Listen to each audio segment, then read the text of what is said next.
Antisymmetry is another great property of determinants. Here's what it means. If you switch two columns of a matrix, the determinant is going to change by a factor of -1.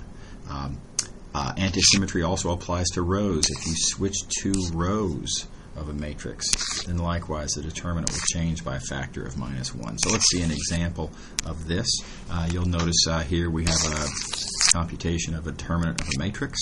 I've now taken that matrix and taken the first column, left it right where it was. The second column moved to the third position, and the third column is moved to the second position. So what I'm doing there is sort of switching the second and the third columns. So in so doing, compute the determinant, and notice that we get, in fact, exactly the negative of the determinant that we calculated above.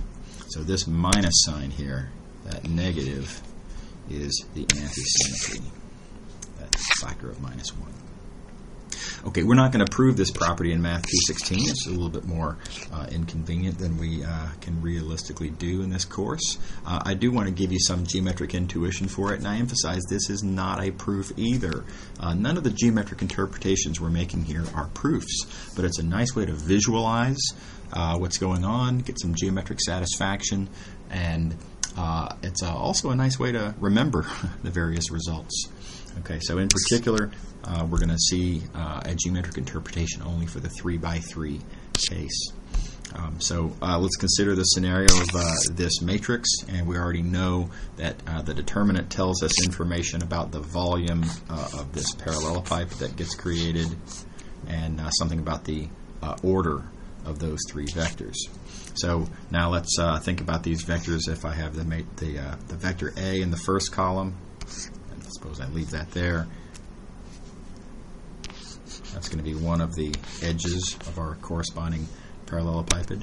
B, if I move it over to the third column, well, in both cases it's still going to be one of the edges of our parallelepiped. And then C, moving to the second column, still, for all three of these, it's going to be one of our edges of our parallelepiped. So what's immediately clear is that the absolute values of these two determinants have to be the same, because these two volumes are exactly the same, and I know these two volumes are exactly the same because these are exactly the same parallelepipeds, because their edge vectors are exactly the same three vectors.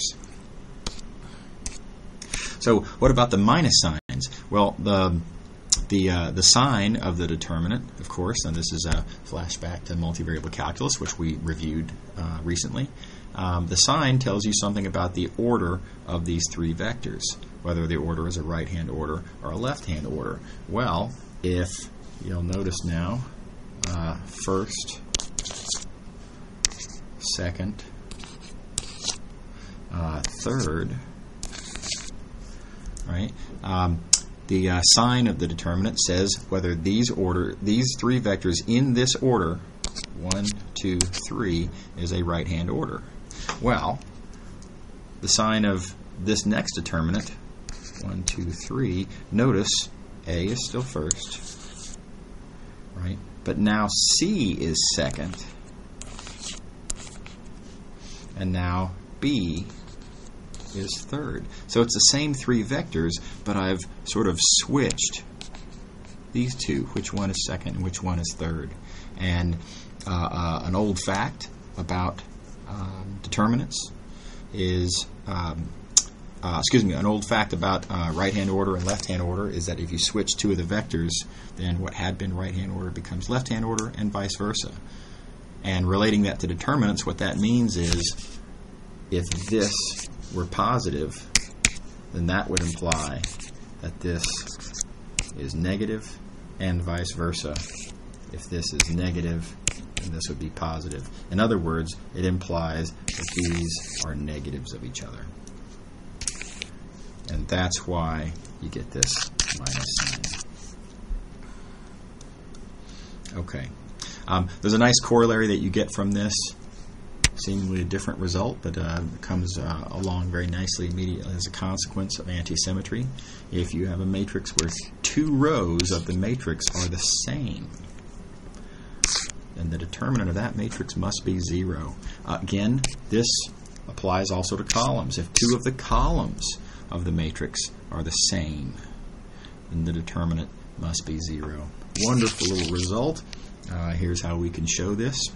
Let's think about, we've got our matrix A, and let's consider now this new matrix A prime that you get when you switch, in particular, the two identical rows, or columns, depending on which we're talking about.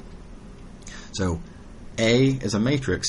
A prime is what you get when you switch the two identical rows.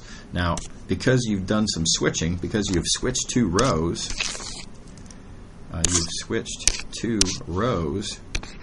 antisymmetry tells us that these two determinants must be negatives of each other.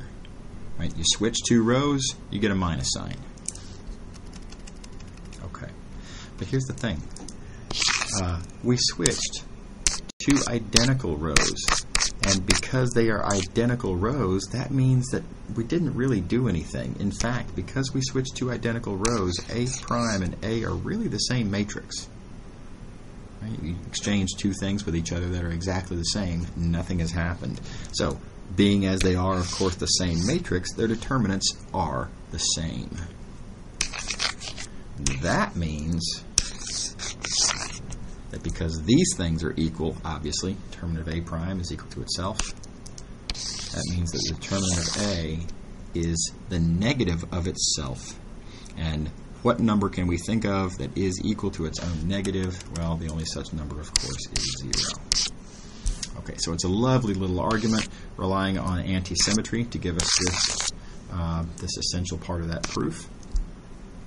There's a geometric point of view you can take on this as well. Now, again, I emphasize not a proof. This is just a way of thinking of it in the 3x3 case.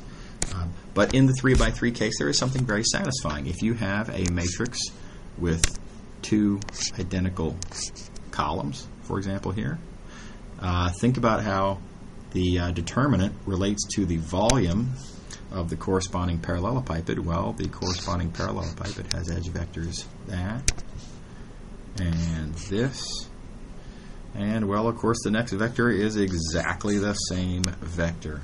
And so making the corresponding parallelepiped this sort of flat fellow here, and the volume is clearly 0 there, and that's consistent with the fact that this determinant is equal to 0.